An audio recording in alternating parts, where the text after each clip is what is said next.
Morning student, मैं Varun Singh class 7th के science का chapter 6 physical and chemical change का दूसरा लेक्चर देने जा रहा हूं। तब तक आप इस वीडियो पर बने रहें। तो पिछले लेक्चर में स्टूडेंट हमने पढ़ा था केमिकल चेंज के बारे में। केमिकल चेंज के बारे में हमने पढ़ा था कि केमिकल चेंज जो होते हैं वो परमानेंट चेंज होते हैं। केमिकल चेंज एक बार हो जाने पर फिर दोबारा जो है वो रिवर्सिबल नहीं होते हैं, वो दूसरे रूप में नहीं आ पाते हैं। केमिकल चेंज में हमने ये भी पढ़ा था कि जो भी केमिकल चेंज है वो परमानेंट है और उसमें न्यू सब्सटेंस बनते हैं। पिछली क्लास में हमने केमिकल चेंज में बर्निंग ऑफ मैग्नीशियम रिबन के बारे में पढ़ा था। तो बर्निंग ऑफ मैग्नीशियम रिबन क्या था? बर्निंग ऑफ मैग्नीशियम रिबन में मैग्नीशियम का एक स्ट्रिप लेके उसको ऑक्सीजन की उपस्थिति में गर्म करते थे तो मैग्नीशियम ऑक्साइड बनता था, जो कि एंटायरली डिफरेंट था। Magnesium oxide was entirely different from magnesium and oxygen. A new substance is formed, irreversible है और change has taken permanently. उसमें permanent change आ गया था। तो मैग्नीशियम का ऑक्सीजन में बर्न होना और मैग्नीशियम ऑक्साइड का बनना एक परमानेंट चेंज है और ये केमिकल चेंज है और मैग्नीशियम ऑक्साइड एक नया सब्सटेंस है। आज जो हम दूसरे केमिकल चेंज की बात करेंगे जो आपके सिलेबस में है वो है reaction with baking soda and vinegar. अब दूसरा केमिकल चेंज है रिएक्शन विथ बेकिंग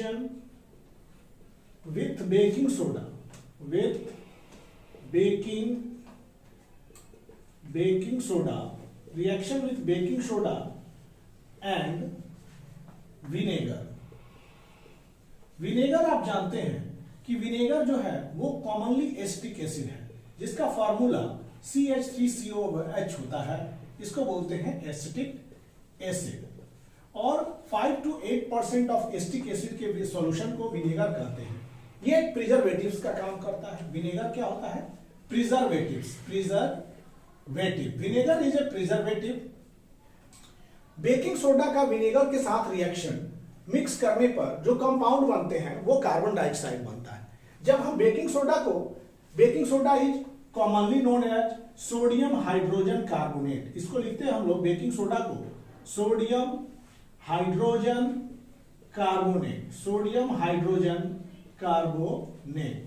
और विनेगर को हम क्या लिखते हैं? We write vinegar as CH3 acetic acid और we can say acetic acid. इन दोनों के मिलने से जो कंपाउंड बनता है वो कार्बोनेट और इन दोनों के मिलने से जो कंपाउंड बनता है वो बनता है सोडियम एसीटेट। एक पहला बनेगा सोडियम एसीटेट, दूसरा बनेगा आपका कार्बन डाइऑक्साइड और तीसरा बनेगा H2O। तो कार्बन डाइऑक्साइड को CO2 लिखते हैं, दिस इज कार्बन डाइऑक्साइड और H2O इज योर वाटर। मतलब जब हम विनेगर को बेकिंग सोडा के साथ अभिक्रिया कराते हैं, दिस इज विनेगर और this is your vinegar and this is baking soda, दोनों को जब रिएक्ट कराते हैं तो हमको कार्बन डाइऑक्साइड, वाटर और सोडियम एसीटेट बनता है। तो सोडियम एसीटेट इसका अगर फॉर्मूला लिखेंगे तो ये हो जाएगा CH3COONA। तो this is the compound form during the chemical reaction of sodium hydrogen carbonate and acetic acid. तो इस अभिक्रिया के लिए हम एक प्रैक्टिकल करेंगे, एक एक्सपेरिमेंट करेंगे। इस अभिक्रिया को कैसे कराया जाता है? तो सबसे पहले हम लोग एक ट्यूब लेते हैं। दिस इज ए ट्यूब और इस ट्यूब में हम क्या करते हैं? सोडियम हाइड्रोजन कार्बोनेट, हम इसके सिंबल्स को ही लिख रहे हैं NaHCO3 सोडियम हाइड्रोजन कार्बोनेट। तो इसके बाद इसमें हम लोग क्या करते हैं? विनेगर रखते हैं CH3COOH, दिस इज विनेगर। ये आपका विनेगर है, विनेगर और ये हो गया आपका sodium hydrogen carbonate, this is sodium hydrogen carbonate. ये सोडियम हाइड्रोजन कार्बोनेट है। आपस में ये रिएक्शन करने के बाद आपको बनाता है क्या? ये दोनों रिएक्ट करके ये बनाता है sodium acetate plus carbon dioxide plus H2O। तो कार्बन डाइऑक्साइड जो है एक बबल्स के थ्रू ऊपर निकलना शुरू कर देता है। We get the bubbles of carbon dioxide, this is a tube. और जब रिएक्ट होगा this is bubble of carbon dioxide, ये बबल ऑफ CO2। तो बबल्स ऑफ कार्बन डाइऑक्साइड अपने हिसिंग साउंड द्वारा निकलता है। जब कार्बन डाइऑक्साइड बनेगा तो वहां पर एक हिसिंग साउंड प्रोड्यूस होगा।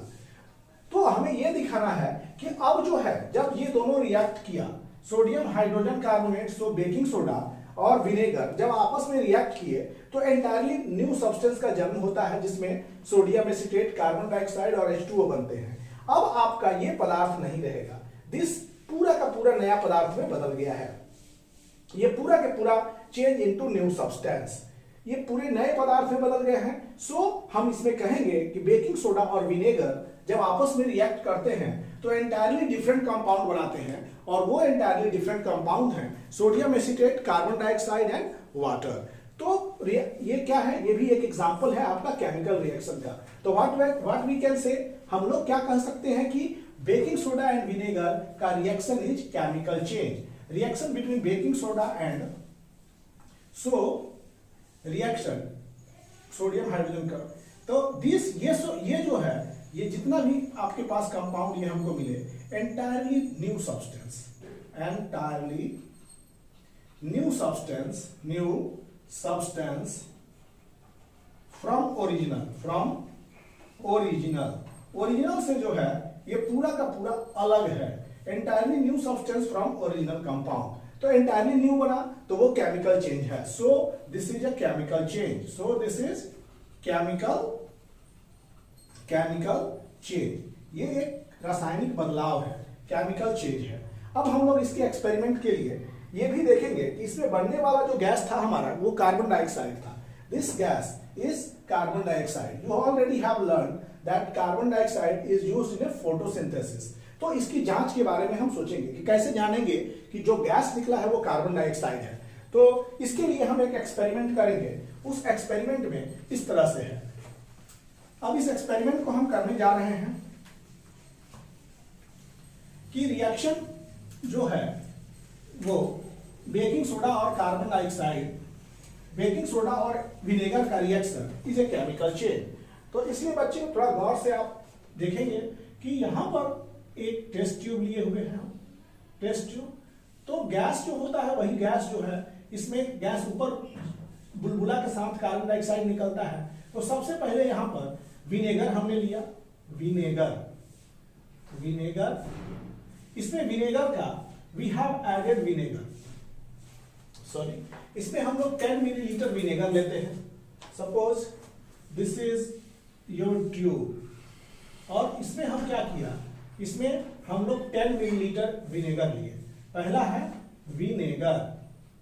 विनेगर अब प्लस, इसमें ऊपर से क्या मिलाया हमने, विनेगर के साथ मिला दिया एक pinch of sodium hydrogen carbonate, baking soda.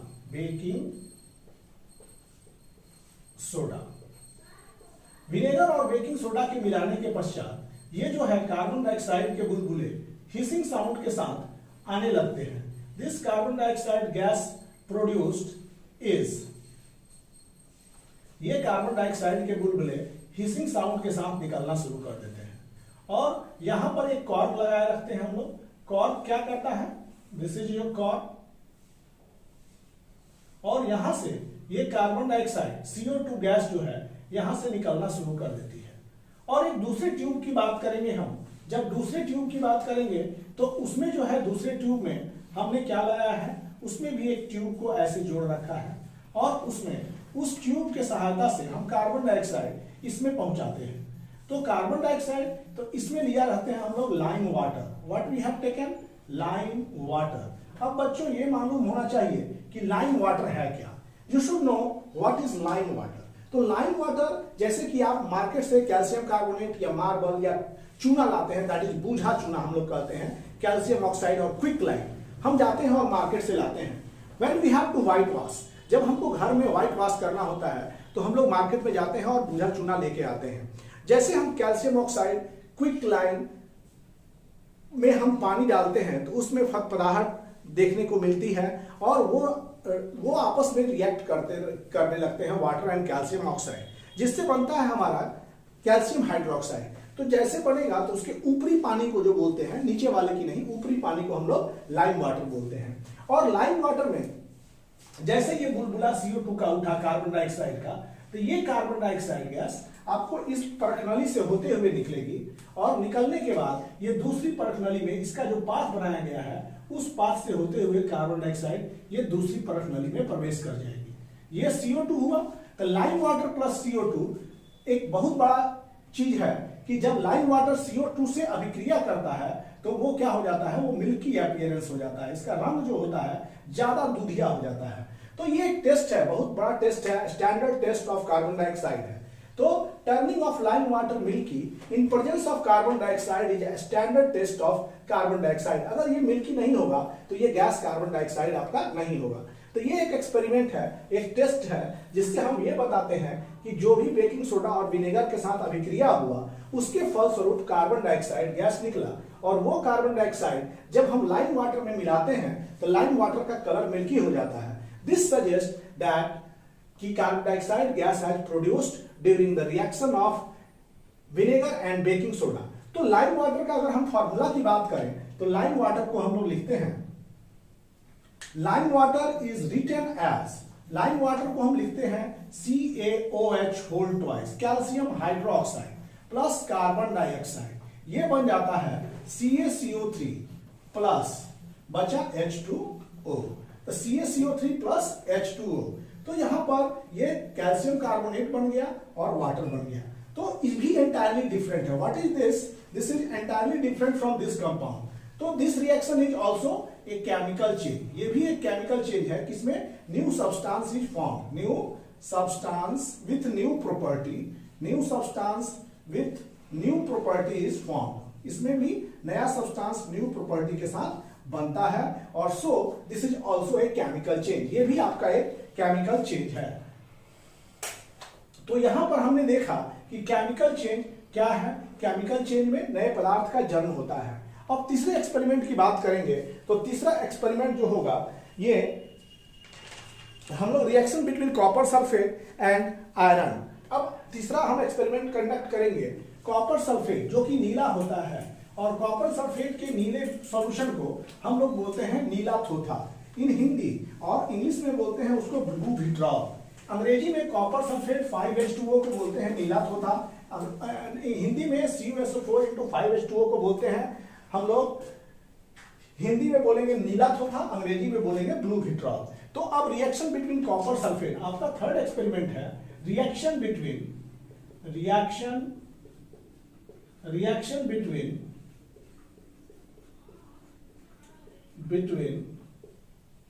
Copper sulphate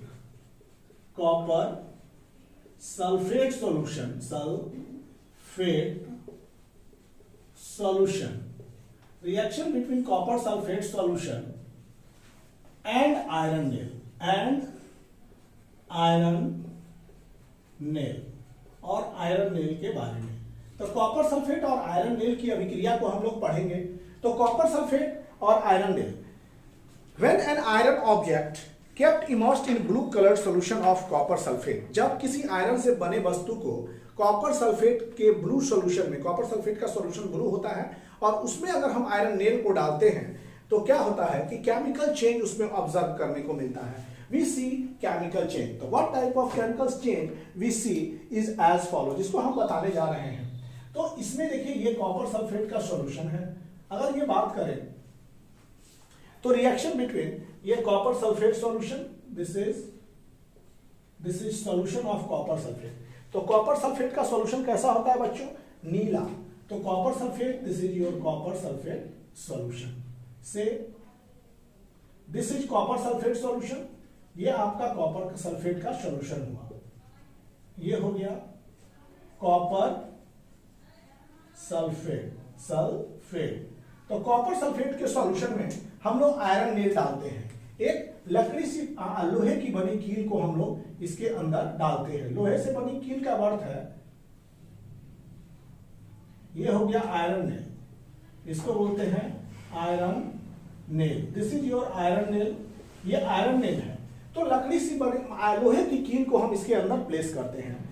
तो लकड़ी से बने लोहे से बने कांटी को जब हम कॉपर सल्फेट के नीले solution, this is blue, what is this? This is initially blue, लेकिन जैसे हम इसके अंदर डालेंगे तो क्या होगा, रिएक्शन टेक्स प्लेस करेगा। तो यहां पर आपका सॉल्यूशन कैसा है, ये है CuSO4 का ब्लू सॉल्यूशन, ये आपका नीला सॉल्यूशन है। इसमें हम कांटी मतलब ये आयरन हो गया, आयरन का सिंबल Fe होगा। इसके बाद हम कुछ सिंबल्स वगैरह बताएंगे एलिमेंट्स के बारे में। तो लोहे का सिंबल ये हो गया आयरन। जब ये आपस में रिएक्ट करते हैं तो ये एक कंप्लीट डिफरेंट के रूप में आयरन सल्फेट बन जाता है आपका, आयरन सल्फेट प्लस Cu। देखिए अब होता क्या है यहाँ पर इस रिएक्शन के दौरान, after some time you will observe the reaction. इस रिएक्शन में होगा आपका ये कि यहाँ पर जो भी आप कांटी के नील लेंगे, ये हो गया आपका कांटी, दिस इज से आयरन नेल। और यहाँ पर जो कॉपर सल्फेट है वो किस में बदल गया, आयरन सल्फेट में, ये हो गया आयरन सल्फेट। ये आपको ऑब्जर्व करने के लिए मिलेगा जैसे इस तरह की आप रिएक्शन करेंगे सल्फेट। तो आयरन सल्फेट क्या हो जाता है कि जब भी आयरन सल्फेट को आप डालेंगे कॉपर सल्फेट के विलयन में तो ये आयरन सल्फेट बन जाएगा। अब ये नया सॉल्यूशन जो बन के हमारे पास आया है वो अब कॉपर सल्फेट नहीं रहा, ये नया सल्फेट हो गया हमारा iron sulphate. This is your FeSO4 solution, not copper sulphate. FeSO4 का सॉल्यूशन हो गया। तो आयरन सल्फेट, कॉपर सल्फेट का सॉल्यूशन हमारा ब्लू होता था, लेकिन जैसे ये सॉल्यूशन आयरन सल्फेट में जाएगा इसका सॉल्यूशन ग्रीन हो जाएगा, आपको देखने में ये हरा लगने लगेगा। क्योंकि कॉपर सल्फेट में कॉपर का स्थान हटा करके iron has taken its place, means iron ने कॉपर को डिस्प्लेस किया है एंड सो आयरन सल्फेट बना और कॉपर जो है वो इस पर डिपॉजिट हो गया। ये अब भूरा दिखने लगेगा, कांटी जो है आपको वो क्या हो जाएगा, आयरन नेल कंप्लीट भूरा, मतलब ये ब्राउन दिखेगा आपको, रेडिश ब्राउन, खासकर कॉपर इस पर डिपॉजिट हो गया है, कॉपर हैज डिपॉजिटेड, कॉपर इसके ऊपर चला जाएगा, कॉपर हैज डिपॉजिटेड, कॉपर इस पर जमा हो गया।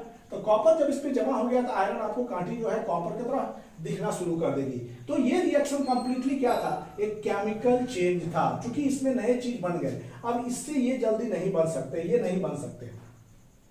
तो इसमें क्या देखे कि हम लोग जब भी ये reaction between copper sulphate solution and iron nail is chemical change, तो इट इज केमिकल चेंज, ये एक केमिकल चेंज है, केमिकल चेंज। तो यहां केमिकल चेंज देख रहे हैं कैची में हो जा रहा है। पहला जो कलर है, कलर ब्लू कलर हो गया, blue colour of solution changes to green colour. दूसरा आयरन नेल का जो कलर था वो ब्राउन हो गया, रेडिश ब्राउन। तो यहां पर हम दो कलर में भी चेंज ऑब्जर्व कर रहे हैं और केमिकली भी सॉल्यूशन जो है डिफरेंट हो गया। पहले कॉपर सल्फेट सॉल्यूशन था तो अब आयरन सल्फेट का सॉल्यूशन बन गया। So reaction between copper sulphate solution and iron nail, copper sulphate solution और आयरन की कांटी के बीच होने वाली जो रासायनिक अभिक्रिया थी वो एक रासायनिक परिवर्तन है, it is a chemical change, ये एक केमिकल चेंज है। अब हम लोग दैनिक जीवन में होने वाले रासायनिक परिवर्तन के क्या लाभ हैं उसके बारे में थोड़ा पढ़ेंगे। तो reaction between copper sulphate solution and iron nail is a chemical change. अब importance of chemical change in our daily life, अब हम लोग पढ़ेंगे importance of chemical change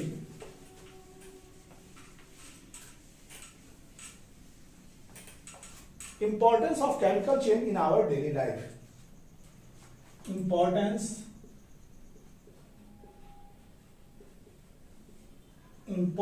of chemical change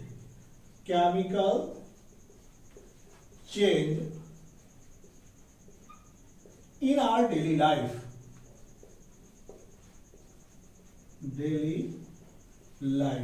हमारे दैनिक जीवन में जो है केमिकल चेंज का क्या महत्व है वो हम लोग पढ़ेंगे। पहला, all new substance which we use in various field of our life, जितने भी न्यू सब्सटेंस हमारे वेरियस फील्ड लाइफ के वेरियस क्षेत्र में मिलते हैं वो ज्यादातर ड्यू टू केमिकल चेंज हम लोगों को मिलते हैं। तो इसमें एक बात नोटिस कीजिएगा, all new substance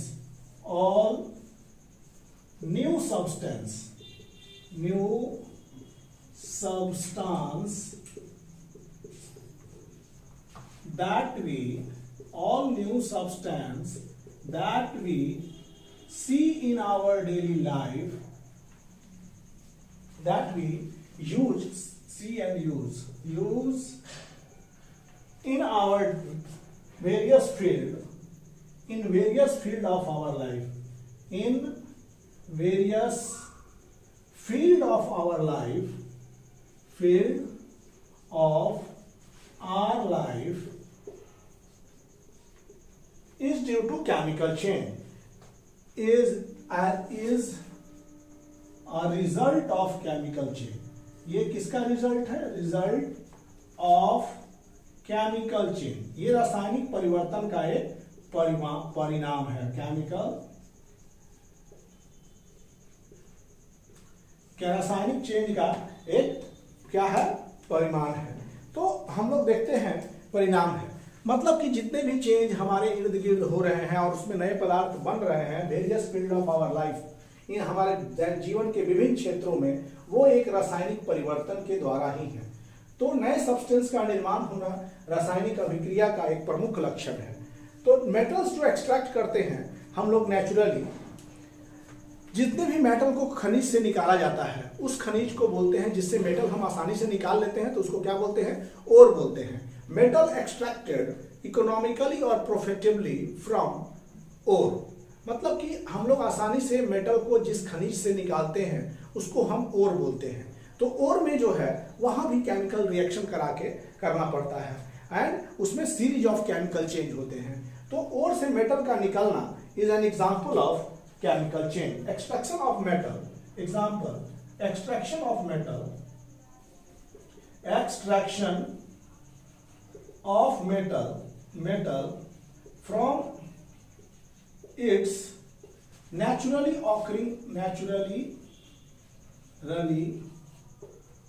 occurring or is due to series of chemical change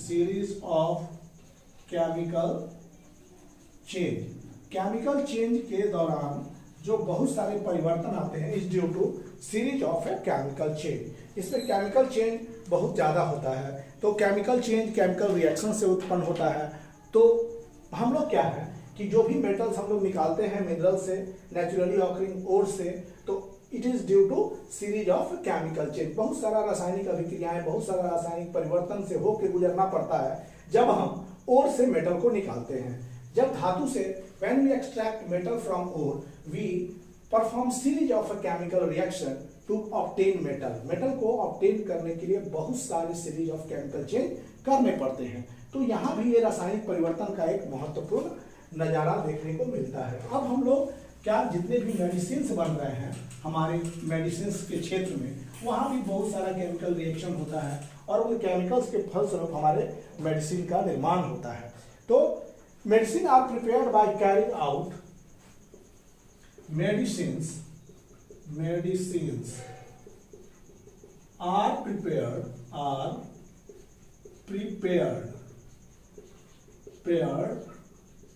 by medicines are prepared by carrying out chain of chemical change, carrying out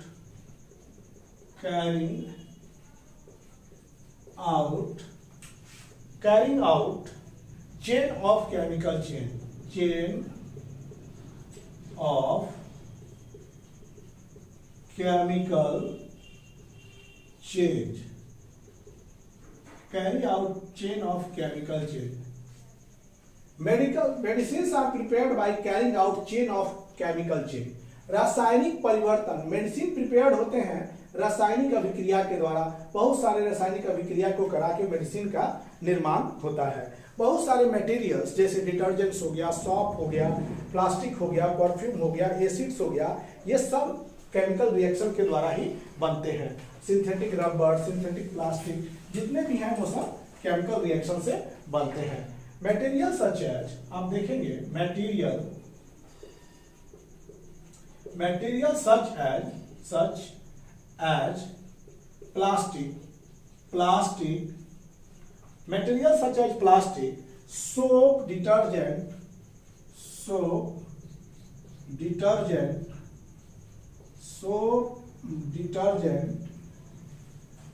perfumes, acids,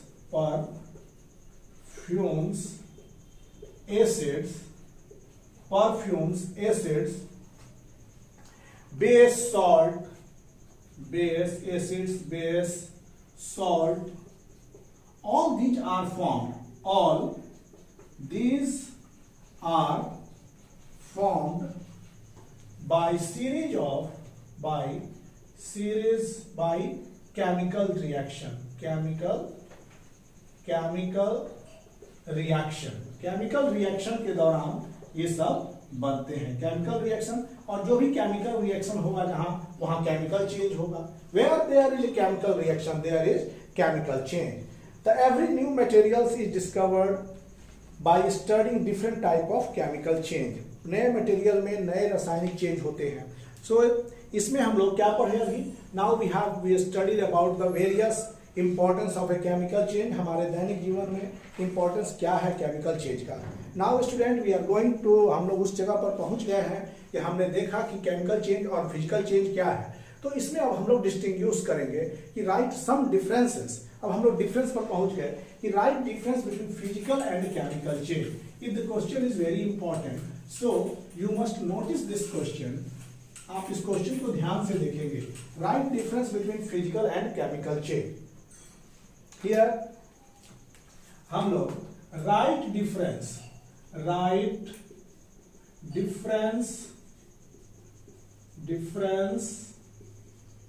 between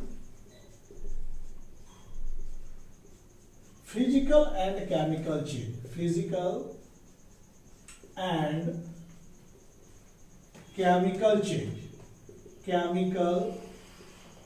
change.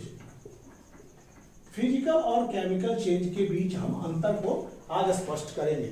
तो पहले हम लोग का जो है वो है फिजिकल चेंज. एक हो गया physical. You all do know what is physical. Physical change जो बच्चे नहीं जानते हैं इसके आगे पहले वाले वीडियो को देख लें. और नाउ केमिकल चेंज.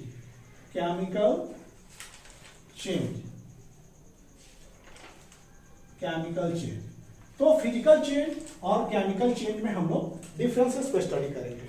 तो फिजिकल चेंज में क्या होता है कि क्या आप बता सकते हैं फिजिकल चेंज में नया पदार्थ बनता है या नहीं बनता है. तो फिजिकल चेंज में पहला है कि इसमें no new substance is form. No new substance is form. कोई नए पदार्थ का निर्माण नहीं हो पाता है बच्चों.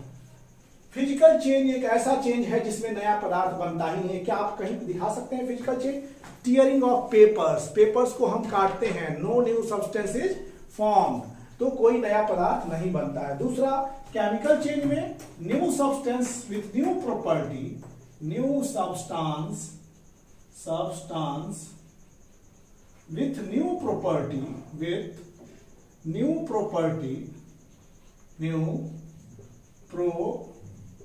property is formed. New substance with new property is formed. तो no new substance is formed और new substance with new property is formed. नया सब्सटेंस नए प्रॉपर्टी के साथ बनता है केमिकल चेंज में. तो अब जो है इट इज, अब हम कहेंगे कि फिजिकल चेंज हमेशा के लिए एक ही स्थिति में नहीं रहते हैं. फिजिकल चेंज में होने वाली चीज जैसे पानी का बर्फ में बदलना. पानी हमेशा बर्फी में नहीं रहेगा, वो पानी में बदल जाएगा. पानी हमेशा पानी में वेपर में बदल जाएगा. फिजिकल चेंज इसलिए क्या होता है, it is a temporary change. It is a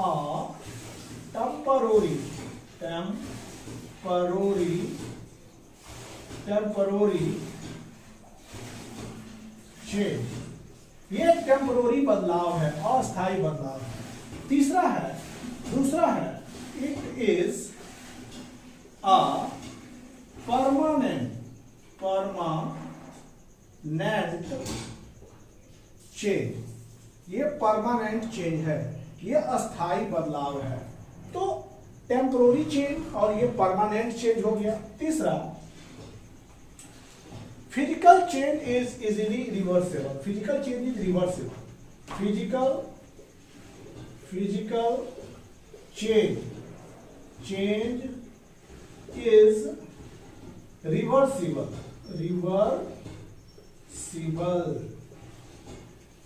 ये रिवर्सिबल होता है। रिवर्सिबल का अर्थ होता है कि ये जो है, जैसे एक कॉमन एग्जांपल हम लोग यूज कर रहे हैं, कॉमन एग्जांपल आइस का वाटर में बनना और वाटर का आइस में बनना, ये एक फिजिकल चेंज है। अब इसमें chemical change are usually irreversible. Chemical change जो होते हैं वो इरिवर्सिबल होते हैं। Chemical change is reversible.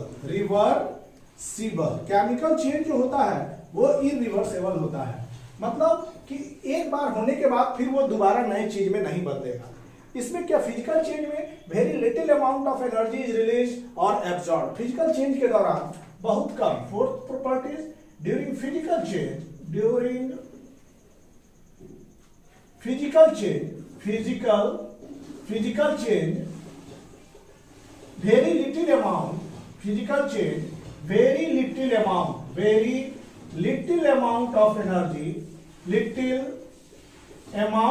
very little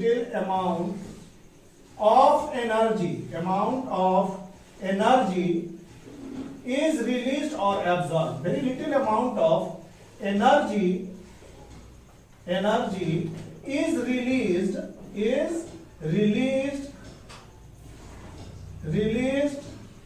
or absorbed.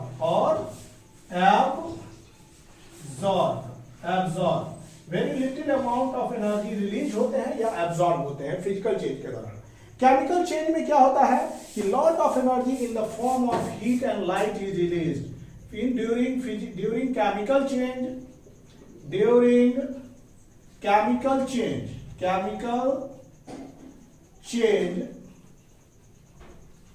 lot of energy in the form of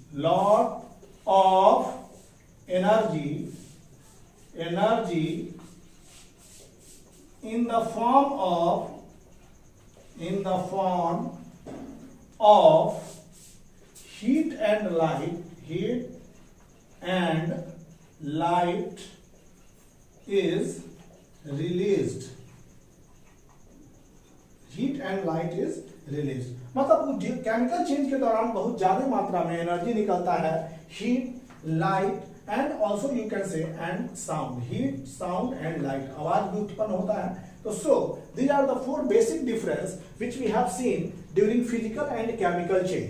तो फिजिकल और केमिकल चेंज में ये चीज हमने देखा कि फिजिकल चेंज में नया सब्सटेंस का निर्माण नहीं होता है और केमिकल चेंज में न्यू सब्सटेंस नए प्रॉपर्टी के साथ बनते हैं। ये एक अस्थायी परिवर्तन है। इसमें दूसरा पॉइंट है, ये परमानेंट अस्थायी परिवर्तन है। केमिकल चेंज रिवर्सिबल होते हैं, जबकि फिजिकल चेंज रिवर्सिबल होते हैं, केमिकल चेंज इरिवर्सिबल होते हैं। During physical change very little amount of energy is released और एब्जॉर्ब। फिजिकल चेंज के दौरान कम मात्रा में एनर्जी रिलीज होती है या एब्जॉर्ब होती है, लेकिन केमिकल चेंज के दौरान lot of energy in the form of heat and light is released. Lot of heat and light energy release होते हैं आपके केमिकल चेंज के दौरान। उसमें साउंड भी उत्पन्न होता है केमिकल चेंज में। तो we have 4 properties studied during physical and chemical change.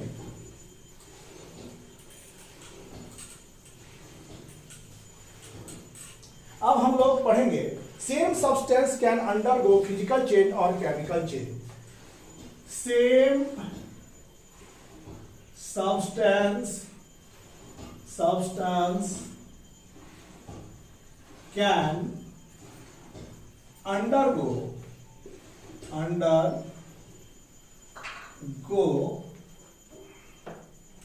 physical change or chemical change.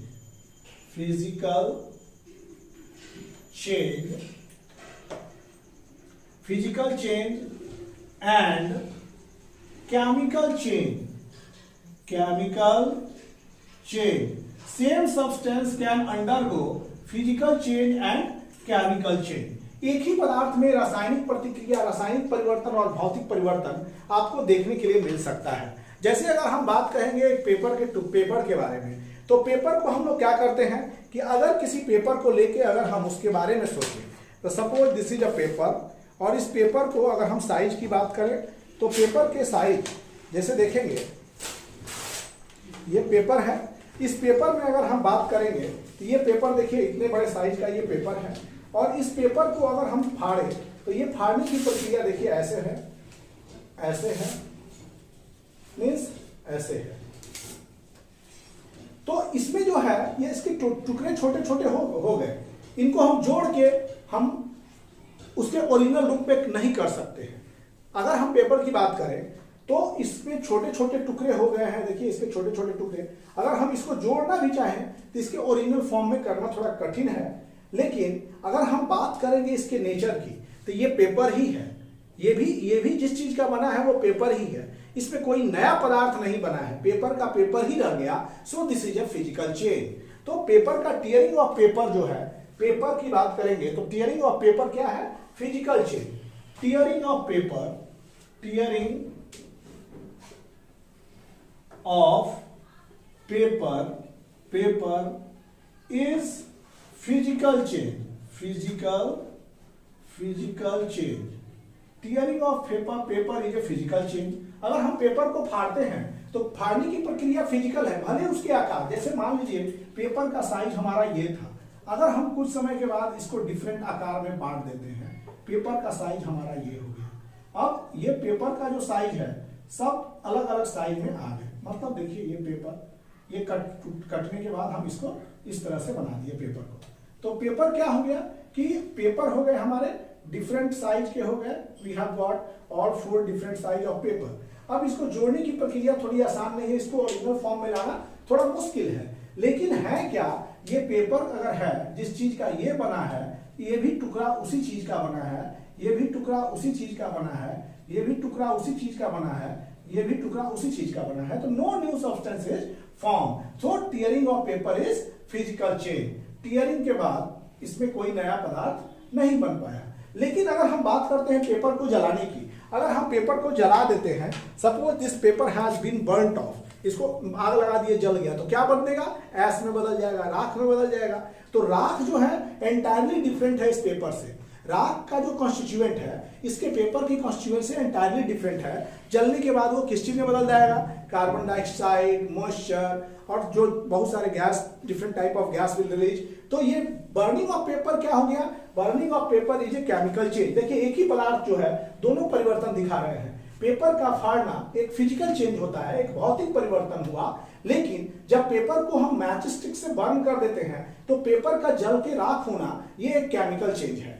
तो इसमें क्या हुआ, tearing of paper is physical change, but burning of paper, burning of paper, burning of paper, paper is chemical change, chemical change. तो बच्चों हम लोग क्या देख रहे थे कि एक ही पदार्थ जो है उनमें भौतिक परिवर्तन, फिजिकल चेंज हो सकता है और केमिकल चेंज हो सकता है। जैसे कि हमने पेपर को फाड़ने की बात कही, तो पेपर को फाड़ना एक भौतिक परिवर्तन है, लेकिन क्योंकि उसमें कोई नया पदार्थ नहीं बनता है, भले उसके शेप में परिवर्तन आ जाए, आकार में परिवर्तन हो जाए, तो ये एक नया पदार्थ नहीं बना। फटने के बाद में वो पेपर का पेपर ही रह जाता है, तो वो एक भौतिक परिवर्तन है। लेकिन जैसे ही हम पेपर को जलाते हैं तो वो ऐश में बदल जाता है और पेपर का राख में बदलना इज अ केमिकल चेंज, ये एक रासायनिक परिवर्तन है। अब बात करेंगे, हम लोग सब कोई दीपावली के आगमन पर अपने घरों में कैंडल यूज करते हैं।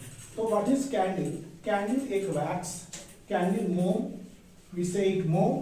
तो जब हम दीपावली के दिन घरों में कैंडल जलाते हैं तो कैंडल में मोम रहता है, वैक्स रहते हैं, और वैक्स की बात करेंगे तो अब हमको दूसरे पॉइंट की बात करेंगे कि same substance undergoing physical and chemical change. इसी में पढ़ रहे हैं कि एक ही तरह के पदार्थ फिजिकल और केमिकल चेंज भी कर रहे हैं। अभी इसी में पढ़ रहे हैं same substance undergoing physical and chemical change, physical and chemical change, and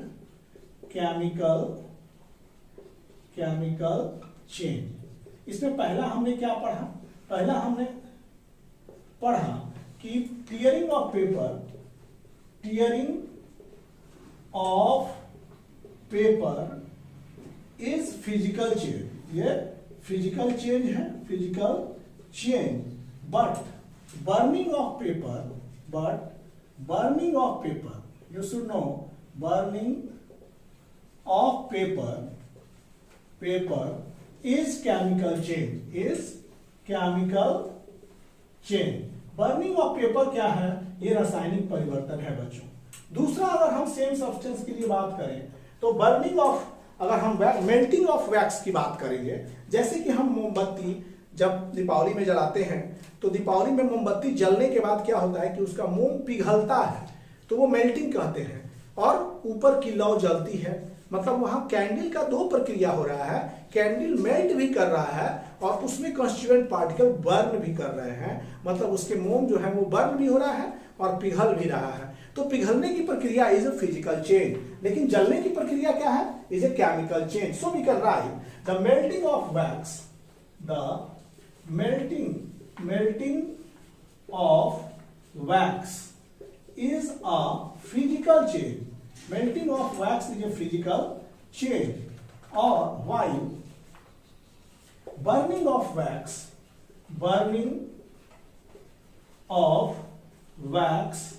is chemical change. ऐसे ज्यादातर नोटिस रखिएगा कि बर्निंग केमिकल चेंज ही होता है, burning of wax is chemical change. ज्यादातर आप नोटिस यही रखिएगा कि बर्निंग जो होता है वो केमिकल चेंज होता है। तो burning of wax is a chemical change. तो कैंडल का बर्न होना जो है उसमें फिजिकल और केमिकल दोनों होते हैं। क्यों? क्योंकि बर्न करते समय वो मेल्ट भी होते हैं। कैंडल मेल्ट होते हैं is a physical, candle burn होते हैं तो वो केमिकल। तो फिजिकल एंड केमिकल। अब हम लोग अपने सराउंडिंग में प्रोटेक्टिव ओजोन शील्ड की बात करेंगे, जो कि आपके बुक्स में दिया हुआ है साइड के कोटेशंस में। तो we will discuss about the ozone shield के बारे में। ओजोन का कवच, ए प्रोटेक्टिव शील्ड ओजोन, एक प्रोटेक्टिव शील्ड ओजोन। तो हम बच्चों बात बताएंगे कि ओजोन जो है, ozone is a gas, ozone एक गैस है और ओजोन हमारे वायुमंडल के ऊपरी हिस्से में ये प्रचुर मात्रा में है। हमारे वायुमंडल के ऊपरी हिस्से में ओजोन प्रचुर मात्रा में है। ओजोन लेयर हमको सूर्य से आने वाली पराबैंगनी किरण, जिसको अंग्रेजी में अल्ट्रावायलेट रेज कहते हैं, उससे हमें बचाती है। और जब radiation from the sun, this happens, ये इस तरह से होता है। जब हम लोग पढ़ते हैं कि ओजोन क्या है, ओजोन इज ए गैस जिसका फॉर्मूला होगा O3। ओजोन एक गैस है, पहला चीज, ozone is a gas which is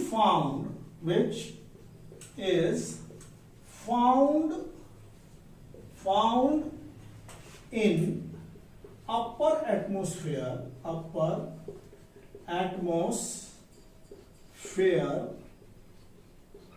of अर्थ। इसको बहुत भाग में डिवाइड किया गया है, जिसमें ओजोन गैस जिस लेयर में रहेगा उसको स्ट्रेटोस्फेयर कहते हैं, जो कि यहां से करीब करीब आई थिंक 11 किलोमीटर ऊपर। तो ओजोन क्या करते हैं? Ozone absorbs ultraviolet light. Ozone जो होता है अल्ट्रावायलेट लाइट को एब्जॉर्ब करने में ये माहिर होते हैं। तो सन हमारी प्रकृति के ये सबको भोजन देने वाले, सबको ऊर्जा देने वाले, ये सन जीवन देते हैं। इससे निकलने वाली रेडिएशंस से हमारा भरण पोषण होता है। तो इसमें आप लोग देखेंगे कि इसमें भी बहुत तरह से रेडिएशन निकलते हैं, जिसमें आपके बुक में अल्ट्रावायलेट की चर्चा की गई है। आप हमारे बुक्स में जो रेडिएशंस के बारे में बात की गई है वो अल्ट्रावायलेट है। तो सन से निकलने वाली किरण में अल्ट्रावायलेट किरण जो होती है बेहद ही हानिकारक होती है। और जैसे अल्ट्रावायलेट रेडिएशंस यहां पर आती है, जैसे कि हमारे एटमॉस्फेयर में एंटर करती है, तो यहाँ पर एक ओजोन का बहुत बड़ा परत है, ओजोन ओजोन ओजोन। ओजोन की मॉलिक्यूलर फार्मूला O3 होती है और ये बहुत बड़ा शील्ड है यहाँ पर ओजोन का हमारे एटमॉस्फेयर में, ऊपरी एटमॉस्फेयर के ऊपरी भाग में। तो यहाँ ओजोन क्या करते हैं, ये अल्ट्रावायलेट, यूवी से आप समझिए अल्ट्रावायलेट रेज, यूवी का अर्थ अल्ट्रावायलेट, तो ये अल्ट्रावायलेट हमारे ओजोन के अणु से लड़ते हैं और इसको तोड़ देते हैं। तो जो अणु था उसने इसके रेडिएशंस को अपने उपयोग में ला दिया और उसको पृथ्वी तक नहीं पहुंचने दिया। जितना भी अल्ट्रावायलेट रेडिएशंस आ रहे हैं उसको ओजोन क्या करता है कि ओजोन अपने उपयोग में ले जा रहा है और उसको उपयोग में लाके वो क्या कर दे रहा है, वो ऑक्सीजन में कन्वर्ट हो जा रहा है। तो ये जो है अभिक्रिया, ओजोन जो है वो अल्ट्रावायलेट रेज को ही एब्जॉर्ब करके ऑक्सीजन और एक एटॉमिक ऑक्सीजन में बदल जाता है। तो यहाँ पर ओजोन का एब्जॉर्बर कौन है, सॉरी स्टूडेंट, अल्ट्रावायलेट रेज का ऑब्जर्वर कौन है, तो अल्ट्रावायलेट रेज का ऑब्जर्वर है हमारा ozone. Ozone absorbs ultraviolet radiations. अगर मान लीजिए कि ये प्रोटेक्टिव शील्ड हमारे एटमॉस्फेयर से हट जाए, सपोज दैट ये एक प्रोटेक्टिव शील्ड है हमारे एटमॉस्फेयर में एक, और ये प्रोटेक्टिव शील्ड हमारे वायुमंडल से हट जाए, तो ये जितने भी पराबैंगनी किरणें हैं वो बहुत ही हानिकारक है। ये हमारे शरीर में, मानव या जानवर के शरीर को बहुत बुरी तरह से क्षतिग्रस्त कर सकते हैं। अल्ट्रावायलेट रेडिएशंस हमारे शरीर में म्यूटेशन ला सकते हैं, कैंसर को इंड्यूस कर सकते हैं और डिफरेंट चीज को हमारे शरीर में नुकसान पहुंचा सकते हैं। तो ये नुकसान की बात हुई अल्ट्रावायलेट रेड की। ओजोन लेयर इन एटमॉस्फेयर क्या होता है कि एक प्रोटेक्टिव शील्ड के काम करता है, किसके अगेंस्ट, अल्ट्रावायलेट रेडिएशन के against. Ozone layer act as protective shield against ultraviolet rays. तो ओजोन लेयर क्या करता है, ozone layer acts as protective shield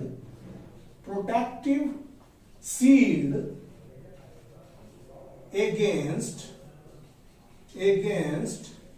ultraviolet radiation। Ultraviolet radiation के प्रोटेक्टिव शील्ड का हमारा ओजोन काम करता है। तो ओजोन हमारे पृथ्वी को अल्ट्रावायलेट रेडिएशन से सुरक्षित रखता है। अब next thing is your rusting of iron. तो ब्रेकिंग डाउन ऑफ ऑक्सीजन, यहां पर तो हम लोग पढ़ रहे हैं जिस प्रॉपर्टी में उसी प्रॉपर्टी में चलेंगे। तो breaking down of ozone, breaking down of ozone, breaking down of ozone into oxygen is chemical change। breaking down of ozone into oxygen is chemical change। Ozone को ऑक्सीजन में बदलने की प्रक्रिया एक केमिकल चेंज है।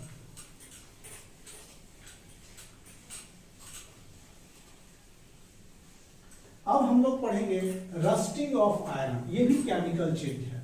Rusting of, we will discuss rusting of iron,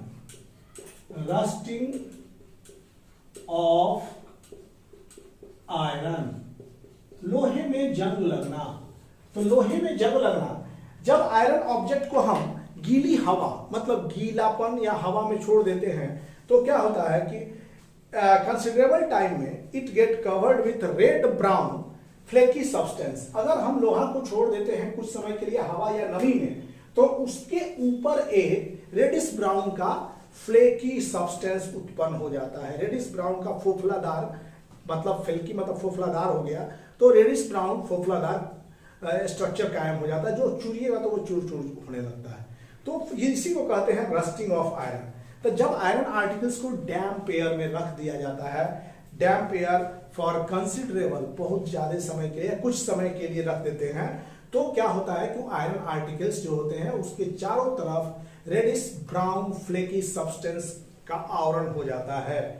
तो reddish brown flaky substance is called rust. तो so you write rust, rusting of iron. तो रस्टिंग ऑफ आयरन का अर्थ क्या है? When iron object is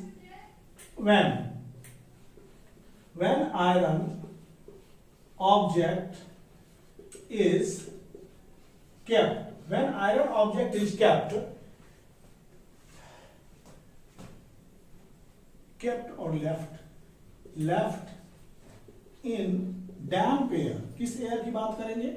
damp air for when iron object is left in a damp air for considerable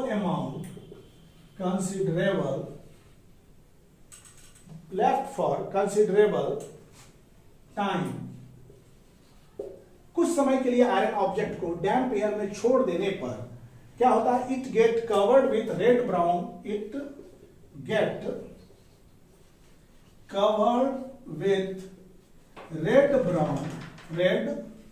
brown flaky substance, red brown flaky substance called rusting of iron,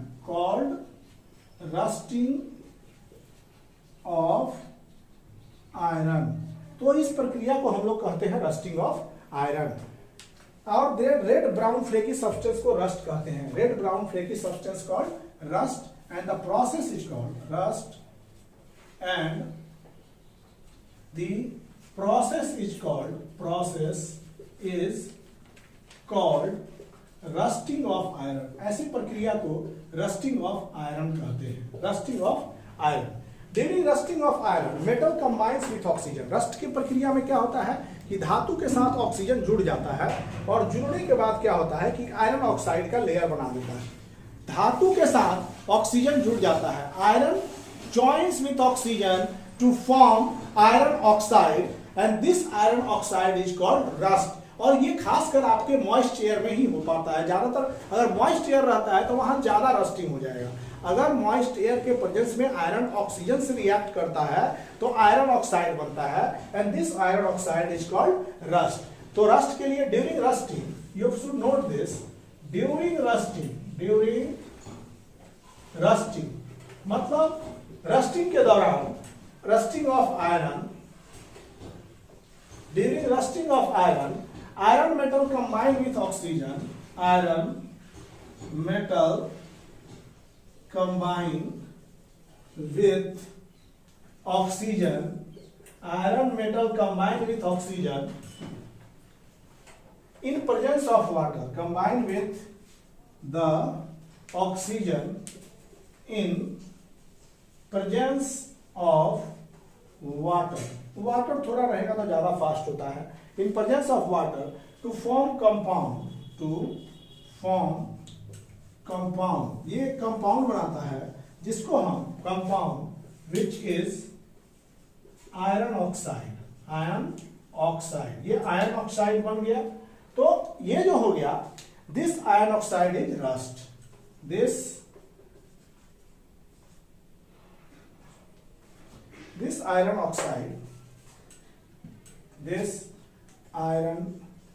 oxide is rust, इसको हम लोग rust कहते हैं।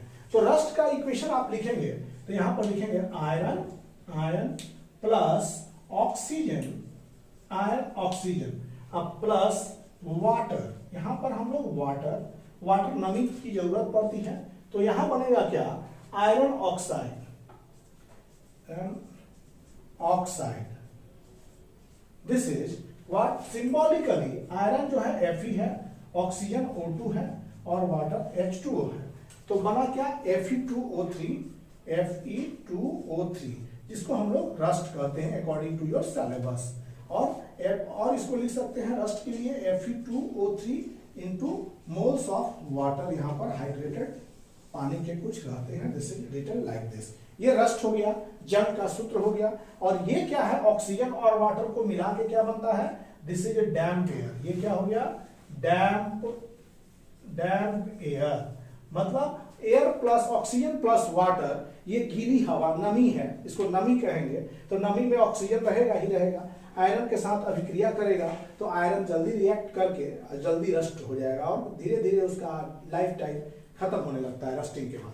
Rusting, after rusting the life of iron goes on fading. तो rust की formula क्या होगी? Rust देखिए, अब एक चीज आप नोटिस कीजिएगा, ये जो रस्ट है वो क्या है? आयरन है या आयरन से डिफरेंट है? कैन एनीबॉडी आप बता सकते हैं कि रस्ट जो है, ये रस्ट, ये आयरन है या ऑक्सीजन है या वाटर है? इन तीनों से डिफरेंट है। तो रस्टिंग इज क्या है? Rusting is a chemical change. Rusting of iron, rusting of iron is a chemical change, chemical change. Rusting of iron एक केमिकल चेंज है, रासायनिक परिवर्तन है। दूसरा चीज, rust is different from iron and oxygen. Rust, और you can write rust is different from iron, आप उसको different from iron, rust is different from iron. Rust लोहे से अलग है, देखिए लोहा अलग हो गया, रस्ट का फॉर्मूले अलग हो गया। तो अब हम लोग देखेंगे रस्ट और iron are not same, you can say, और रस्ट, रस्ट मतलब ये रस्ट और ये iron, rust and iron are not same. Rust और आयरन दोनों एक ही चीज नहीं है, they are entirely different, so chemical change. अब हम लोग बच्चों पढ़ेंगे condition necessary for rusting, means rusting के लिए कौन कौन सी कंडीशन की आवश्यकता होती है। तो so write here condition, condition, condition necessary, necessary, necessary for rusting, for rusting, rusting condition जो रस्टिंग के लिए अनिवार्य है। तो कंडीशन जो रस्टिंग के लिए अनिवार्य है, तो ऑक्सीजन एलोंग नहीं, ऑक्सीजन के साथ वाटर चाहिए। Oxygen with water, both oxygen and water must be present for rusting to occur. तो कंडीशन जो नेसेसरी है उसमें पहला कंडीशन है बोथ ऑक्सीजन, पहला यहां पर both oxygen, oxygen, rust is not same, both oxygen and condition necessary for rusting में, इसमें हम लोग पहला पॉइंट क्या लिखेंगे कि इसके लिए क्या जरूरी है। तो पहला both, both oxygen and water H2O is necessary for rusting, for rust to occur। Rust को होने के लिए क्या क्या चाहिए?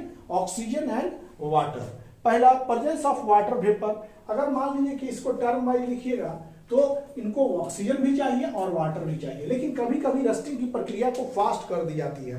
तो फास्ट करने के लिए सॉल्ट जब उसके साथ मिल जाता है तो और फास्ट रस्टिंग हो जाता है। जो जहां भी आप देखिएगा, जहां कोस्टल एरियाज है, जहां पर घर बने हुए हैं, कोस्टल एरियाज पर में ज्यादा रस्टिंग तेजी से होता है, बिकॉज उसमें सैलाइन आ जाता है, सॉल्ट आ जाता है, तो सॉल्ट वाटर में रस्टिंग ज्यादा तेज होता है। Damp air alone provide both. तो अगर बात करेंगे डैम्प एयर की, तो डैम्प एयर मतलब what? Air, damp air, note point यहां ध्यान से आप बच्चे देखेंगे, damp air, air alone provide, alone provide, provide both, both मतलब इसमें ऑक्सीजन भी, oxygen and water, oxygen and water. ये गीली हवा जो है, नमी, नमी जो है वो दोनों चीज प्रोवाइड करती है। H2O भी इसमें है, ऑक्सीजन भी है। तो हम लोग जानते हैं कि पानी में कुछ घुले हुए ऑक्सीजन रहते हैं, मतलब 1000 मिलीलीटर में 30 मिलीलीटर ऑक्सीजन हमेशा डिजॉल्व रहता है। तो डैम्प एयर में ऑक्सीजन डिजॉल्व है और डैम्प एयर अकेले ही आपको रस्ट करने के लिए प्रोवाइड, रस्ट करने का न्योता देता है। मतलब कि damp air alone provide both oxygen and water, so alone it support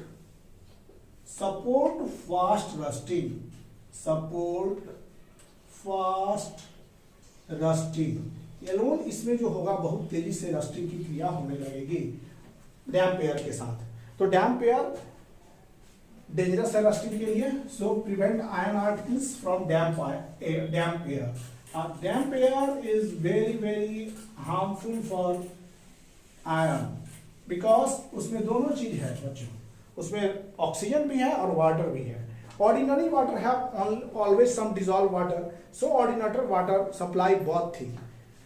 rusting of iron in coastal areas, अब हम लोग चलते हैं तटीय क्षेत्र पर। Rusting of iron, rusting of iron in coastal area. Coastal area में रस्टिंग की बात करेंगे हम लोग। तो rusting of iron in coastal area में सबसे पहली बात है कि कोस्टल एरिया समुद्री तट के किनारे बसे हुए जो भी क्षेत्र हैं उनको कोस्टल एरिया कहते हैं। तो कोस्टल एरिया में saline water, saline water is not a fresh water, ज्यादा सॉल्ट जिसमें डिजॉल्व है सैलिन है, जिसमें सॉल्ट डिजॉल्व नहीं है वो फ्रेश वाटर है। तो कोस्टल एरिया में ज्यादा से ज्यादा सैलिन वाटर होते हैं और सैलिन वाटर जो होते हैं रस्टिंग की प्रक्रिया को, रस्ट लगने की प्रक्रिया को फास्ट करते हैं। सैलिन वाटर रस्ट लगने की प्रक्रिया को फास्ट कर देते हैं। तो ये है कोस्टल एरियाज की बात हम कर रहे हैं। तो if air is at high moisture content, तो वहां पर क्या होगा कि वहां पर मॉइस्चर के कंटेंट में बहुत ज्यादा रस्टिंग होता है। तो अब हम presence of salt in water makes process of rusting, presence of, यहां पर लिखेगा बात, presence of salt in water makes process of rusting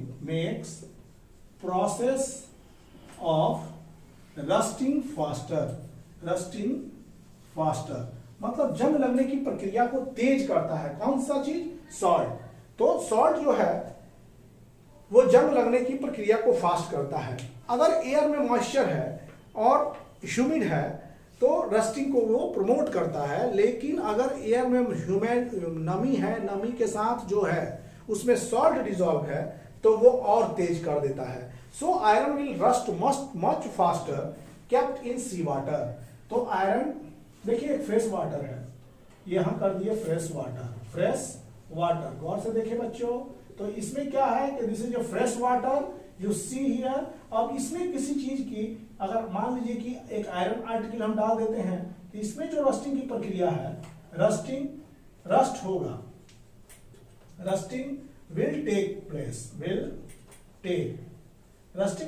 place because air water has some dissolved oxygen place. But अगर हम बात कर रहे हैं सैलिन वाटर हम डाल लेते हैं, सैलिन वाटर, अगर समुद्री वाटर डाल देते हैं और उसमें उसी आयरन आर्टिकल्स को रखते हैं हम, उसी आयरन आर्टिकल्स को रखने के बाद rusting will be faster. Rusting क्या हो जाएगा? Rusting will be faster. अगर कोई लोहे का सामान लेके कोस्टल एरिया में है तो उसका सामान जल्दी जंग लगेगा। Rusting will be faster in coastal areas. तो ये आयरन आर्टिकल है, आयरन आर्टिकल। तो आप बच्चे देख रहे हैं कि अगर सैलिन वाटर है, जैसे समुद्री पानी है, नमकीन पानी है, उसमें रस्टिंग का जो रेट है वो बहुत तेज हो जाता है फ्रेश वाटर की तुलना में। तो rusting will be very fast in compare to fresh water in saline water. तो रस्टिंग सैलिन वाटर में तेजी से होता है, फ्रेश वाटर में सॉल्ट नहीं होते हैं इसलिए धीरे धीरे होते हैं। अब हम लोग रस्टिंग के कुछ हार्मफुल इफेक्ट के बारे में पढ़ेंगे कि what are the different harmful effect of rusting. Rusting के कुछ हार्मफुल इफेक्ट मतलब हानिकारक प्रभाव, इसको हम समझ रहे हैं कि what are the different harmful effect of rusting. Rust is a soft and porous. Rust का अर्थ होता है कि वो मुलायम हो जाएगा। आयरन देखिएगा घर में कहीं कहीं जब रस्ट लगा होगा, कोई पुराना चीज बहुत रस्ट लग गया तो वो पोरस हो जाता है, छिद्रयुक्त हो जाता है एंड मुलायम हो जाता है। और इट ग्रेजुअली फॉल्स ऑफ, धीरे धीरे वहां से वो हट जाता है from the surface of rusted area.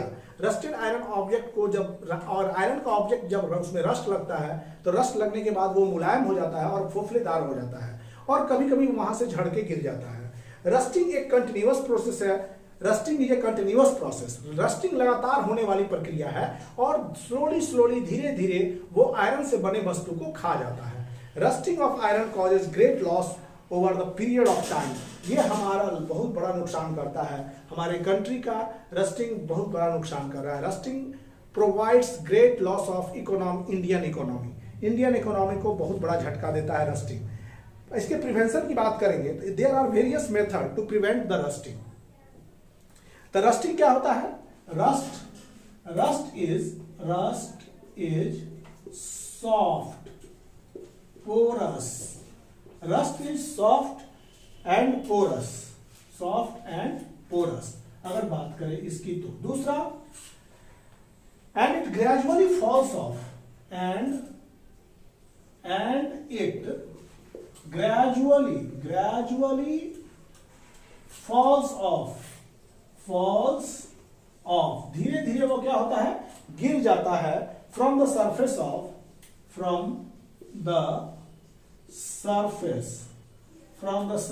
Of rusted iron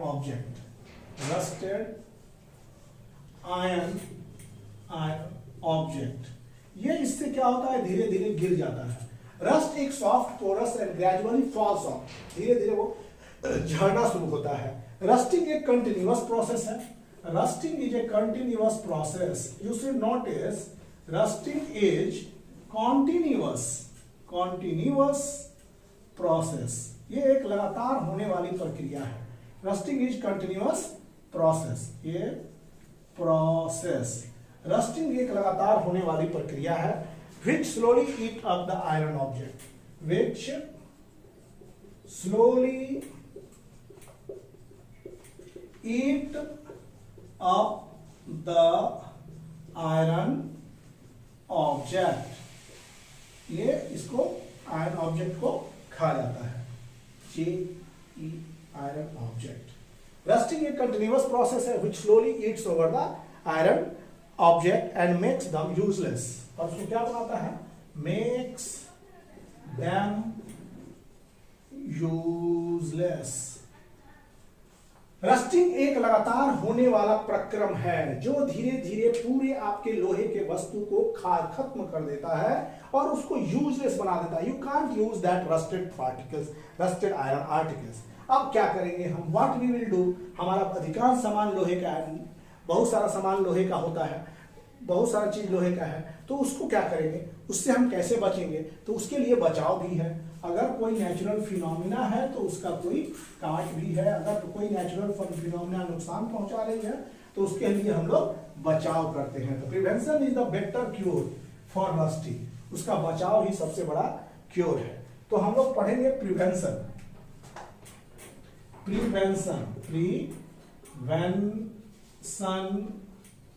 from rusting की प्रिवेंशन की बात करेंगे तो रस्टिंग का अगर हम प्रिवेंशन करने जाएं तो इसमें क्या होगा? Air and water must be prevented from coming in contact. सबसे पहले रस्टिंग को बचाना है हमको, रस्टिंग से बचना है हमको। तो रस्टिंग से बचने के लिए क्या करेंगे कि एयर और वाटर से उसके कांटेक्ट को हटा देंगे। Did you get understand? तो जैसे कि मान लीजिए कि ये लोहा है, suppose this is iron, IRON। अगर यहां ऑक्सीजन है, वाटर है, तो ये जब भी संपर्क करेगा इसके साथ, इसके आउटर सरफेस पर, तो क्या करेंगे हम? तो ये रस्ट कर जाएगा, इसका रस्टिंग हो जाएगा, इसका लाइफ टाइम खत्म हो जाएगा। तो क्या करेंगे? इसको बचाने के लिए हम लोग इसके लिए बहुत प्रिवेंशन का उपाय करेंगे। इसके जगह पर कुछ ऐसे मित्र लोग को यहाँ पर डाल देंगे जो इनको प्रोटेक्ट रखे और खुद जो है इनकी मार को झेल ले। We are what? We are also हम लोग हमेशा नेचुरल एटमॉस्फेरिक अटैक हमारे शरीर पर होता रह रहा है। जैसे हमसे भी ऑक्सीजन आके हमारे बॉडी से लड़ रहा है, नाइट्रोजन लड़ रहा है, वाटर वेपर लड़ रहा है। वी आर केमिकली, हमसे ये सब हमसे हमारे बॉडी के साथ वो लोग इंटरेक्ट कर रहे हैं। उसी तरह से एटमॉस्फेयर में तो आप जान रहे हैं बच्चे कि 78% नाइट्रोजन, 21% ऑक्सीजन एंड 1% में rest of all the gases, जिसमें ऑक्सीजन जो है रस्टिंग का सबसे प्रमुख कारण है और वाटर वेपर। तो ये वाटर वेपर हमारे शरीर के साथ भी बराबर स्ट्राइक कर रहे हैं, लेकिन यही वाटर वेपर और ऑक्सीजन जब आपके मेटल जैसे आयरन के साथ संपर्क में आते हैं तो उनका नुकसान करना शुरू कर देते हैं। तो उनके संपर्क को हटाने के लिए हम वेरियस स्टेप को उठाते हैं। तो क्या है, air and water must be prevented from coming in contact with ion object. तो इस एयर एंड क्या चीज, वाटर, रस्टिंग का प्रिवेंशन ऑफ रस्टिंग, यहां पर प्रिवेंशन फ्रॉम रस्टिंग। तो बच्चों गौर से देखिएगा, रस्टिंग से हमें बचना है तो हम जितने भी हमारे मेटल्स के ऑब्जेक्ट हैं, बिल्डिंग हैं, मॉन्यूमेंट्स हैं, सब पर कहीं ना कहीं एटमॉस्फेरिक अटैक हो रहा है।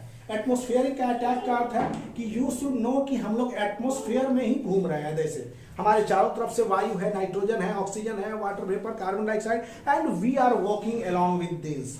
और इनका अटैक हमारे शरीर के अलावा हमारे बनाए गए कंस्ट्रक्शन पर भी है। तो इनसे हमें बचना है। तो इनसे बचने के लिए क्या करेंगे, air and water must be prevented. Air and water must be prevented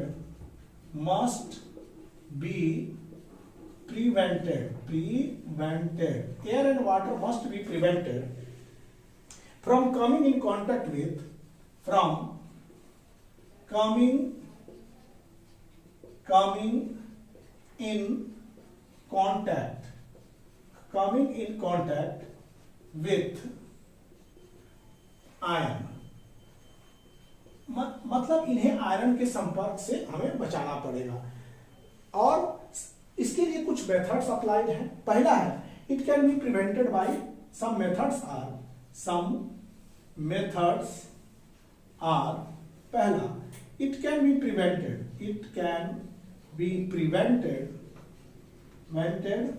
bye painting. अब देखिए, मान लीजिए आयरन का आर्टिकल्स है, इसके ऊपर हवा और नमी जाएगा तो इस पे रस्ट लग जाएगा, ये आयरन हमारा लॉस्ट कर जाएगा। लेकिन ये पूरा का पूरा फ्लेकी हो जाएगा और सॉफ्ट हो जाएगा। तो लेकिन इसको बचाने के लिए हम इसके बाहर से क्या किए, ये देखिए, this is your paint, what I am doing is I am painting the iron. तो आयरन को पेंट करने के बाद क्या हुआ, ये पेंट हो गया। Suppose this iron is being painted, इसको पेंट कर दिए, पेंट लगा दिए, इसके ऊपर एक परत चढ़ा दिए। तो क्या होता है कि जो ऑक्सीजन हमारे आयन को अंदर लगता था, इसके अंदर जाता था, अब ये इसके सरफेस पर अटैक करेगा, वाटर एंड एयर, और अंदर वाला आयरन हमारा सुरक्षित रह जाएगा। तो वाटर इसके आउटर सरफेस पर अटैक करेगा, ऑक्सीजन इसके आउटर सरफेस पर अटैक करेगा। अटैक करने के बाद हमारा भीतर का जो आयन का पार्टिकल्स है, आयन है, वो फ्रेश रहेगा, उस पर कोई इनका प्रभाव नहीं कर पाएगा, इनका कोई असर नहीं हो पाएगा। तो अब iron is coated with chrome, iron cap it is prevented by applying. दूसरा मेथड है, इट इज प्रिवेंटेड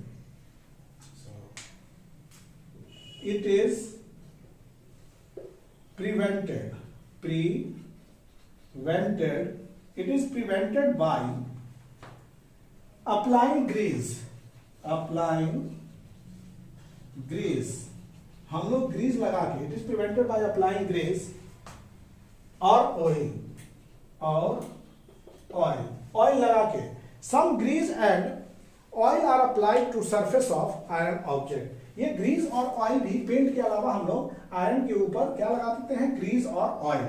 ये ग्रीस और ऑयल भी इसके जगह पर हम लोग लगा के इसको प्रिवेंट करते हैं। Third point is it can be prevented bye, इसको हम बचा सकते हैं गैल्वनाइजेशन। मतलब ये आयन का आर्टिकल्स है, एक प्रोसेस है, एक मेटल के ऊपर दूसरे मेटल का लेप चढ़ाना, गैल्वनाइजेशन होता है। तो यहां पर ये दिस इज योर आयन, और इसके ऊपर जो है हम लोग क्या करते हैं, जस्ता का एक लेप चढ़ा देते हैं, Zn का लेप। ये चारों तरफ जिंक हो गया। जिंक जनरली इसके ऑक्सीजन और वाटर के प्रति इनएक्टिव होता है। तो यहां पर Zn प्लेट चढ़ा दिए, तो जो भी ऑक्सीजन और वाटर है वो इसके आउटर सरफेस पर अटैक करेगा और हमारा दिस अंदर वाला जो लोहा है वो प्रिवेंट, सुरक्षित रह जाएगा। तो it can be prevented bye galvanisation. कभी कभी इसको क्रोमियम के साथ कोटिंग कर दिया जाता है। Third point, it is coated with chromium. Fourth point हम लिखेंगे, it is coated, fourth point sorry, it is coated, coated with chromium. इसको हम लोग किससे कोटेड कर देते हैं? क्रोमियम से, to prevent rusting. Rusting of iron prevent होता है एलॉइंग से भी। Fifth point, it is also prevented by alloying. Alloying का अर्थ होता है कि एक मेटल के साथ दूसरे मेटल को कंबाइन करता है। जैसे स्टील बनता है, steel is also an alloy, तो स्टील जल्दी रस्ट नहीं करता है। तो rusting of iron can be prevented by alloying to make stainless steel. Stainless steel को बनाने के लिए बनाते हैं हम लोग, तो और stainless steel is an alloy of iron and it doesn't rust. इसमें रस्ट बहुत धीरे धीरे, मतलब नहीं के बराबर होता है, समझिए, रस्ट नहीं है। अब हम स्टडी करेंगे कि हमारा इकोनॉमी में बहुत सारा लॉस होता है इस रस्टिंग के प्रक्रिया से। तो व्हाट, अगर शिप जो है, जहाज, पानी वाले जहाज जो बनते हैं, जो समुद्री क्षेत्र में चलते हैं, तो उनका बहुत सारा जो बॉडी पार्ट होता है वो आयरन का बना होता है, तो वो नमकीन वाटर के संपर्क में रहते हैं। हालांकि उनके ऊपर गैल्वेनाइजेशन, सारी टेक्निक, पेंटिंग वगैरह सब होता है, फिर भी सैलिन वाटर में रस्टिंग की प्रक्रिया तेज हो जाती है। तो क्या होता है कि बहुत सारा पार्ट उनका डैमेज और लॉस्ट हो जाता है, और हर साल उससे बहुत ज्यादा हमारे इकोनॉमी में असर आता है। तो हर साल उसके जगह पर नए नए आयरन को रिप्लेस किया जाता है, उनको सुरक्षित रखने के लिए। तो जहाज वगैरह भी इससे सुरक्षित नहीं है रस्टिंग से, बिकॉज इट टेक्स एटमोस्फेयर, हर जगह है, where there is atmosphere there is rust, and so iron article की क्षति को बचाने के लिए उसमें हम लोग बेहतरीन तरीकों का उपाय करके उनसे प्रिवेंट कर सकते हैं। थर्ड, अगर देखेंगे कि हमारी कार्य और कौशलगिरी के बारे में, तो पुराने हमारे लोग, हमारे पुराने जितने भी पेंट्स, जितने भी मॉन्यूमेंट्स के मेकर थे, पुराने जितने भी लोहा चाहे जो भी सामान बनाते थे, और क्वाइट ये जो थे बहुत ज़्यादा हाई अच्छे टेक्नोलॉजी का प्रयोग करते थे। फॉर एग्जाम्पल अगर हम बात करेंगे कि कुतुब मीनार जो दिल्ली में है, जो कि मोर देन 7 मीटर है, ये कुतुब मीनार की ऊंचाई 7 मीटर से ऊपर है, और उसके वेट की बात करेंगे तो लगभग 6000 किलो का है, और वो करीब आज से 1600 वर्ष पहले बना। 1600 वर्ष पहले जब वो बना, तो आज तक उसको देखा जाता है कि लॉन्ग पीरियड ऑफ टाइम में अभी तक हमारा दिल iron pillar is not rusted. ये बताता है कि इंडियन साइंटिस्ट जो हैं वो मेटल टेक्नोलॉजी में काफी उन्नति किए थे, और उनके बारे में उनको अच्छा खासा ज्ञान था हमारे आज के लोगों की अपेक्षा। आज 1600 ईयर्स में ये आयरन पिलर अभी तक रस्ट क्यों नहीं हुआ? Why iron pillar is not rusted till now after 1600 years? अभी आयरन लीजिएगा, अगले साल उसमें रस्टिंग लगना शुरू हो जाएगा, लेकिन बात कही जाए वो 1600 साल में भी अभी तक जैसा का तैसा ही बना है। It has not rusted at all. High technology of Indian scientist, हमारे एंशिएंट इंडियन साइंटिस्ट। क्रिस्टलाइजेशन, अब क्रिस्टलाइजेशन की बात करेंगे।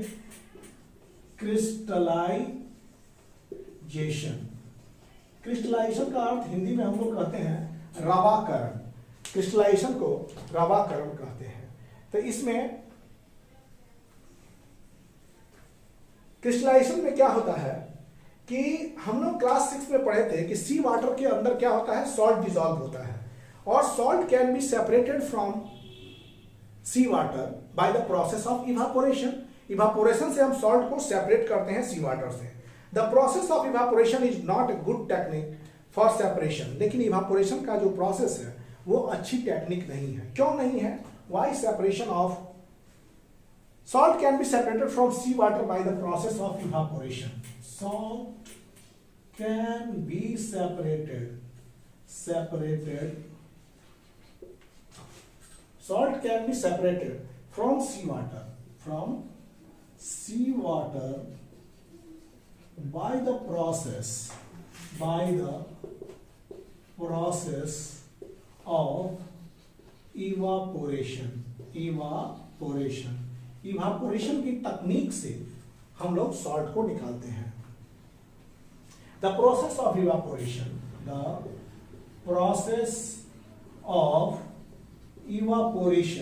Evaporation is not good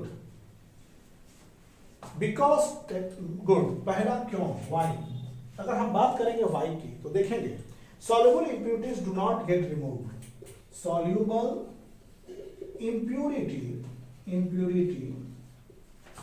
do not get removed, इसको निकाल, जो भूल जाते हैं उनको हम लोग नहीं निकाल पाते हैं, removed, soluble impurities can not get removed. अगर हम क्रिस्टलाइजेशन मतलब कि हम प्रिवेंशन की बात करेंगे तो क्रिस्टलाइजेशन की, तो salt can be separated from sea water by process of evaporation, process of evaporation is not good, soluble impurity does not get removed, ये है crystallization. In the process of evaporation, removed in the process of evaporation, evaporation के process में, in the process of evaporation of salt solution। दूसरा, crystal of salt obtained from the process of, crystal of salt obtained from the process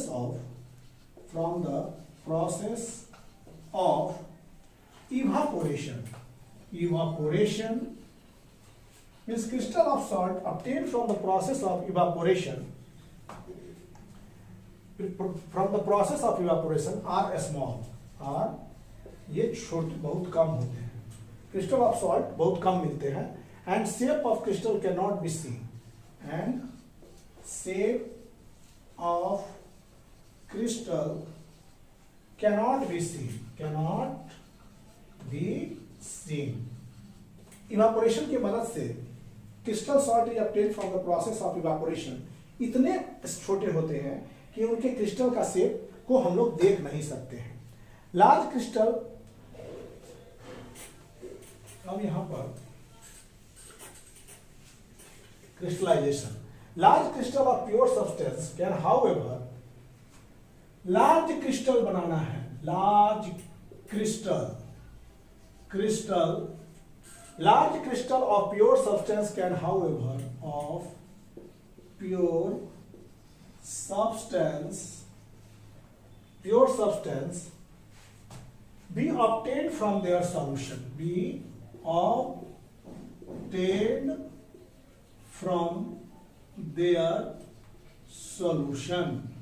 large substance, large crystal of pure substance, large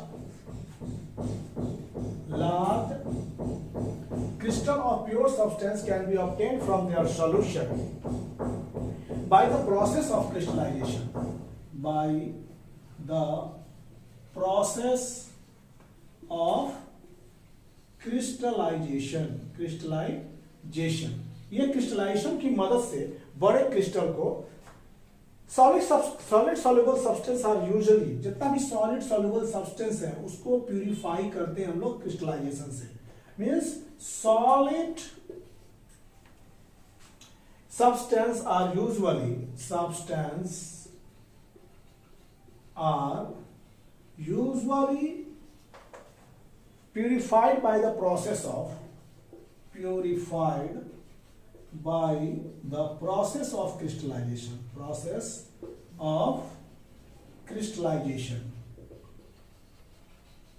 crystallization। देखिए यहां पर जब पानी जो गर्म करते हैं, वाटर उसमें घुलाते हैं, इसमें क्या होता है कि धीरे धीरे जब इसको ठंडा करते हैं तो उसका क्रिस्टल बन जाता है। तो क्रिस्टल बनने की प्रक्रिया सॉलिड सब्सटेंस के फ्लैट्स, जैसे कि मान लीजिए कि आप पानी में चीनी डाल दिए, घोल दिए, घोलने के बाद उसको गर्म करते हैं, तो गर्म करने के बाद क्या होता है कि धीरे धीरे पूरा जब घुल जाए तो उसको ठंडा कीजिए, तो ठंडा करते हैं तो चीनी का कुछ क्रिस्टल मिलता है, तो this is called crystal. A process of cooling concentrated solution of a substance से बनता है crystal. The process of cooling a hot concentrated solution of a substance to obtain crystal, crystal बनाने के लिए तो इसको बोलते हैं हम लोग क्रिस्टलाइजेशन। प्रोसेस ऑफ क्रिस्टलाइजेशन का क्या काम है?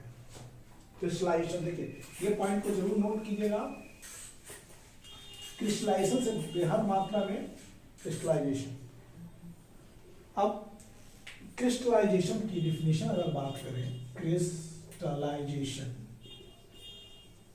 Crystallisation the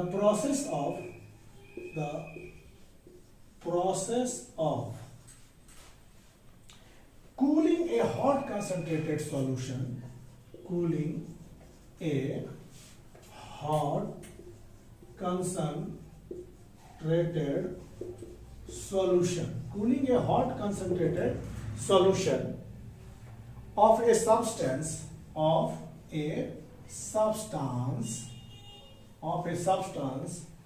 to obtain crystal is called crystallization. इसको हम लोग क्रिस्टलाइजेशन कहते हैं।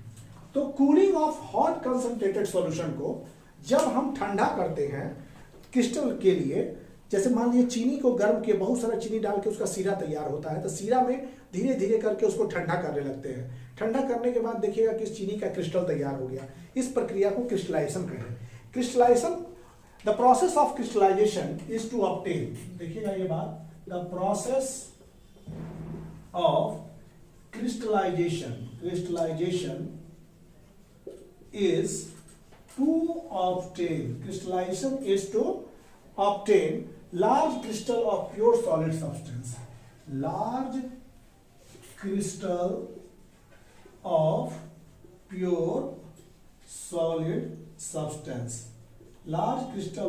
solid substance, इसमें pure solid substance from impure solid substance, ये impure solid substance।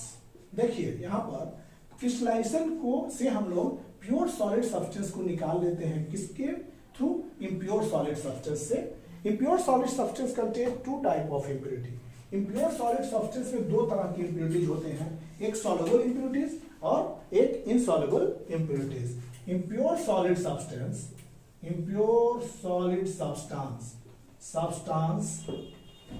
contain two types of impurities,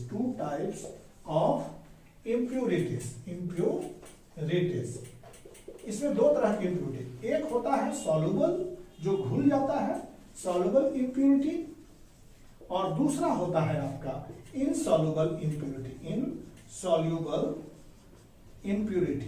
एक सॉल्युबल इम्प्योरिटी होता है, एक इनसॉल्युबल इम्प्योरिटी होता है। And are removed by filtering,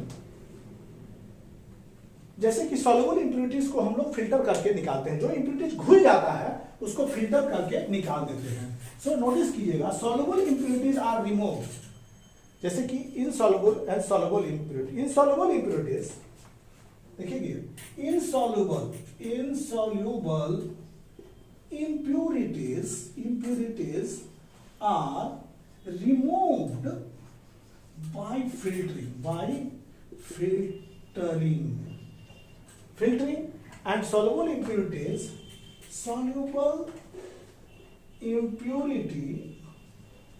are removed by crystallization।